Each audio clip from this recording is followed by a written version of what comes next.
What's going on, guys? College Lefty Gaming, and in this video I have for you guys kind of a hitting and pitching tips video, what my settings are and kind of how I would warm up if I was to try and practice. So what we're going to do is we're going to go into the settings here real quick. I'll get my face cam out of the way.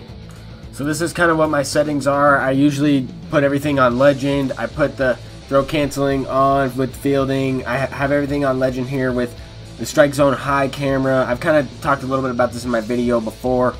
But then I'm going to go ahead and go into custom practice here. I'm going to go ahead and pick the Legend teams that they kind of gave us this year. They made this mode specifically to practice.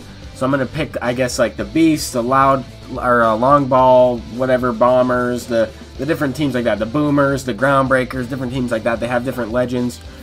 And I think it's the team that I'm hitting with right now, or that I chose to. But you can switch these where you can pitch as well with the team that you chose and stuff like that. So I'm going to be practicing hitting and pitching on Legend, kind of just take you guys through it.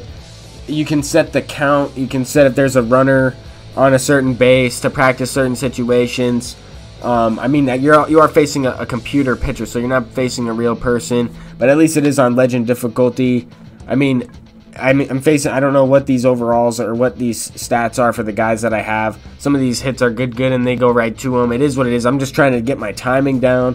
If I do this, I'll go into here for a few minutes. Some people prefer challenge of the week, which is also what we're going to do at the end of this video. But here I'm setting a repeat play, so I'm going to hit with Sandberg over and over again if I want to practice my righty-righty hitting, because I do hit better lefty-lefty and lefty-righty than I do righty-righty, if that makes sense. Righty-righty is probably my weakest. I hit a little bit better righty-lefty. But I don't know, I haven't really looked at my stats that far in depth, but every season's different for me too. I'm not the most consistent player, so people have been asking me like, what are some hitting tips, what do you do? I kind of just move the PCI gently through the zone, try to find a good starting point. If the pitcher is going through multiple different tendencies and they're throwing the same sequences over and over again, you can kind of tell that if you hit the options button when you're hitting. If you hit start, the options button, hit R1. I don't include this into the video, so listen carefully. If you hit options R1, you go into where it says stats. You click pitcher analysis, and I've done this in my live stream multiple times, but you can kind of see where the pitcher is throwing you. You can also see the opponent's batter analysis. You can see their entire team in there. That's when I go and check how good my created player is through player stats. I go and check how good my created player is with the equipment added. It adds the equipment value so you can get a look at what his actual attributes are. But anyway, I don't want to get too far off track. Here I'm changing it to pitching, so now I'm going to practice pitching on Legend. I definitely need it because I've been getting absolutely rocked in the last videos. If you guys haven't checked those out, my pitching has been awful. So here I mean, as you can see, I'm using Tom Seaver. I didn't want to choose any crazy pitcher like Phil Necro or something like that. I think he was on this team. If you guys do want to practice facing a knuckleballer, this is a good way to do it. If you guys want to practice just hitting with contact hitters, hitting with guys you don't necessarily have, but try them out before you get them.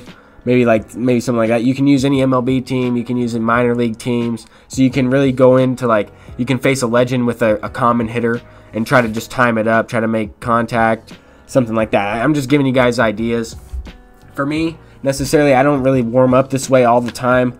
I've only done this a few times before I played. But I would only do this if I was grinding computer a lot, like grinding rookie computer, and then I wanted to make a debut video. Like, for example, when I debuted Ken Griffey Jr., Chipper Jones, and Babe Ruth all in the same video, and that's actually my most popular video that I've posted on the channel. When I posted that video, I was grinding the computer a lot. I grinded those 3 Immortals out in less than a week. It was a few days when I grinded those Immortals out. I think it was like four days total, and then I played with them. So once I got all 3 of those cards, I went into this. And here I kind of show you guys my settings again, but I went into this, and you can kind of mix it up. You can play on Hall of Fame, you can put it on All-Star. I would prefer Legend, but that's just me. But I went to this to warm up for those debut games because I didn't want to go in there looking like a fool and swinging at everything, playing from rookie CPU to playing on All-Star or whatever the difficulty was during that ranked seasons game. So that's just my approach, and I think that's really all you need when the people that are good at this game, they just play a lot. That's really all it is. So here in this next part of the video, we're going to go into challenge of the week. This is another good way to warm up. Some top players prefer this way. One, you can actually grind towards something, and if you reach the highest leaderboards, you can actually win autographed items, win stubs, and SDS will reach out to you and give you these things, which I think is a really cool thing. It keeps track of some certain players here as you go on the right side, the live leaderboard. But anyway, I don't really do this. This is like the second time I've ever entered this year, and it's facing Tiant, so I'm probably not going to do the best. But anyway, I wanted to just show you guys that it starts you off on rookie. The reason why I prefer the other way better is prefer it more is because it starts you off on legend. You don't have to work your way up. I prefer hitting on the hardest difficulty and then just jumping into a game of ranked, especially if I only want to warm up for a little bit of time. This one, it takes a little bit to actually get to the legend difficulty or where you want to be in regards to warming up. At least for me, everybody's different. So if you prefer it this way, I'd wanted to give this as an option as well. It's a great way to practice. However, you can't practice pitching in this mode, so that's why I also prefer the other way. But to each is their own. Everybody's different. I wanted to include this in here, and I think as far as I made it was like all-star or something on this.